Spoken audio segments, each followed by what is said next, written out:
dapat wala man ako dito kasi iniwan ko lang yung aking mga catechist, no? Because the whole morning nitong araw na ito ay talagang it is meant, no, for us to visit all our mga public schools, no, under the parish of Santo Niño. Ayan, 5 yung napuntahan namin mga eskwelahan, no? Kasi nga nagumpisa na yung klase. Okay? At kasama ko yung mga masisipag na mga katekista. Pero kailangan akong humiwalay sa kanila dahil lang call of duty dito sa radio station. Anyway, kahit na malungkot sila, sabi ko, pagdarasal ko kayo. No?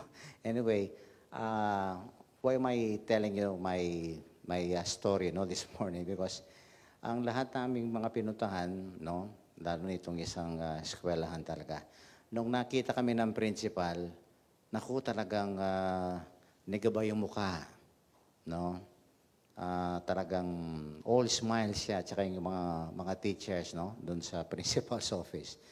Because talagang parang long expected na kami. Sabi nga ng principal sa amin, ito yung walang biro, sabi niya, Father, tsaka yung mga sister, sabi niya, hulog kayo ng langit. Okay. So nahulog daw kami sa langit, no?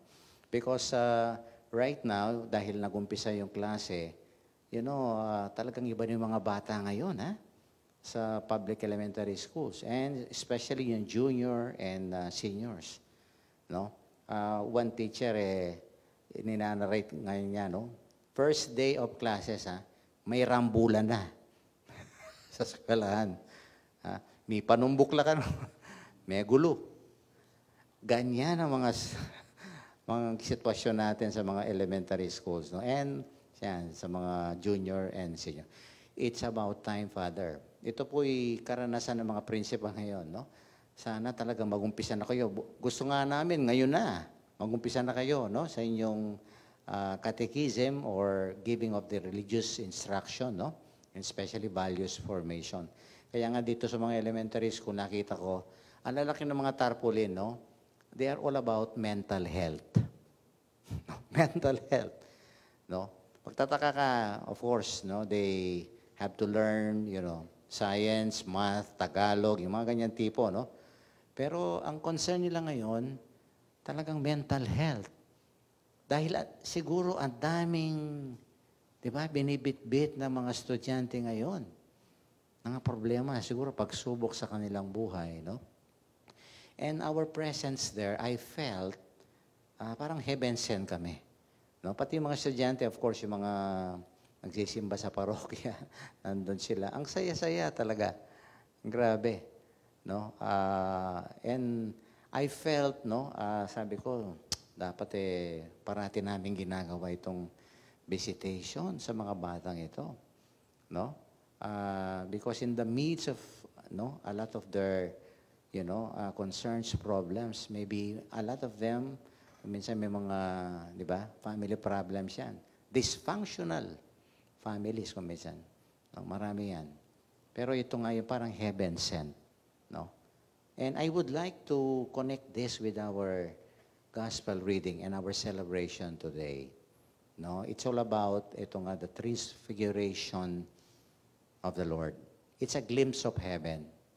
Ang tawag ko, para sa akin, this is my best description dito sa nangyari sa Panginoon. Parang yung kanta ni Benny Saturno. Siguro alam natin yung kanta. I think that is one of the best description of transfiguration story. Sabi niya, dahil sa'yo, lupa man ay langit na rin. Lupa man ay langit na rin. No? Kahit na maraming problema, pagsubok, no, ang presensya ng Diyos, no, ay langit na rin.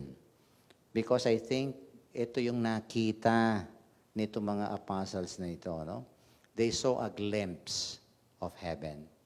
No, they have a foretaste of what lies ahead, the glory that is to be revealed later on. Kaya nga talagang parang lumakas ang loob nila. Diba? Kaya kahit na nasa lupa sila, parang nasa langit na rin. No? Kaya nga si Saint Peter, sabi niya dito, no? Sabi niya, Maestro, mayaping ketita na mo po. No, parang sabi niya, Lord, it is good that we are here. Huwag na tayong umalis. Because they have that shining moments, no? Of a glimpse of heaven. Parang kanina, sabi ng mga katekista, no, wag na tayong umalis dito. Parang, no, we are needed here. Masaya talaga. Kahit na nag-low sugar ako kanina, pero it's okay. Kasi masaya kami. No? Alam namin yung mga katekista sa mga parokya, kung minsan may edad na, no? But you see a, you know, ano yun, yung parang nag-transfigured. Ito nga. No, yung mukha nila na may tuwa, in spite of the fact, no, matanda na sila. At talagang very challenging, ang pagbibigay ng religious instruction sa ating mga public schools, no? Kaya nga, kudos ang mga lahat ng mga katekista diyan, no? Talagang mahirap po, no? Pero kahit ano man ang mga pagsubok natin, lupa man ay langit na rin. Kasi kasama natin ang Panginoon. And that was the deep realization of these apostles who were discouraged. No? Dahil nga mamamatay ang Panginoon. Pero when they saw that glimpse, no, yung langit na rin, ito, sumaya ang kanilang buhay. No? And I think, tayo ito, para sa akin, ito yung challenge nitong ating celebration. How to create, no, a piece of heaven in this world. Can we create heaven in this world? That is the question. Pwede ba nating likahin ang langit dito sa mundong ito? Ang mundo na, di ba? Ang daming, problema, sigalot, no? Ang masamang mga nangyayari sa ating paligid. Can we create a piece of heaven, no, in this turbulent, no, situation in our life? I think pwede po. Pwede.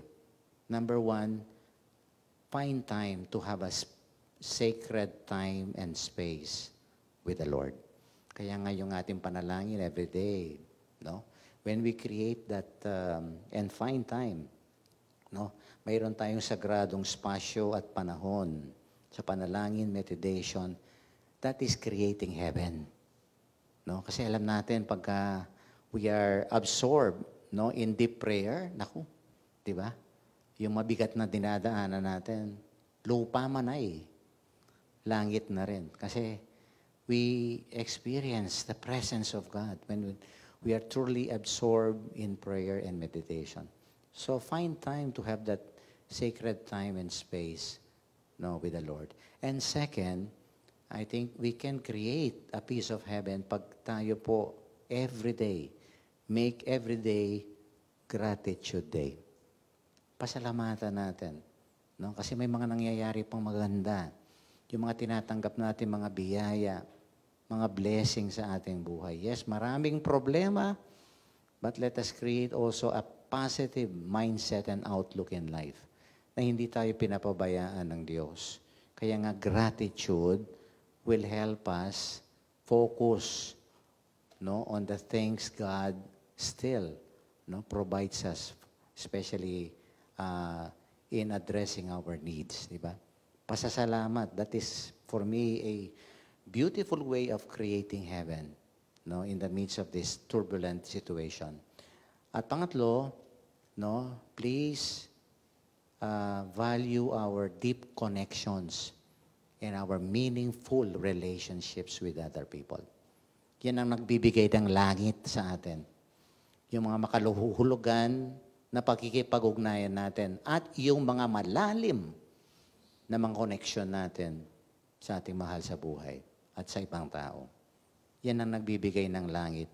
Kahit na mahirap, maraming mga sakripisyo, pero once we value this meaningful, this deep relationship and connections with other people, no, tayo ay nabibigyan ng tuwa at saya sa ating buhay. And at the same time, I think finally, we can create heaven if we ourselves, no, will share and practice kindness, no? Ito, pagbibigay ng mga mabubuting bagay na pwede natin gawin para sa ibang tao. I think it is in that sense that we also create, no, a good sense of purpose in our life, no? Just like the Lord, no? He did not get tired of doing, good things. Sa lahat ng mga may sakit, kawawa, yung mga gutom, yung mga mahihirap. I think that is one way of creating heaven in this world. No, when we become channels and ways and means that we can extend the grace of the Lord with other people. So, ito po para sa akin, no, ang challenge nitong ating celebration ngayon. No? Let us be transfigured. Let us create a piece of heaven in our life. Ano man yung mga pagsubok, ano man yung mga mahirap nating dinadaanan sa ating puso, sa ating buhay, may Diyos na nagsasalita sa atin na kasama natin siya. Na kahit na nasa lupa tayo, nandito pa rin ang langit. Dahil ang Diyos kasama natin sa bawat sandali ng ating buhay. No, mahirap man, mabigat man ang ating mga dinadaanan, sa ating paglalakbay, pero nandito po ang Diyos. No, it is God telling us, I am here. That's why it is good that we are here. Sabi nga ni Pedro, it is really good that we are here because we have God. Kaya sana ang ating buhay dito sa lupa ay maging langit na rin. Amen.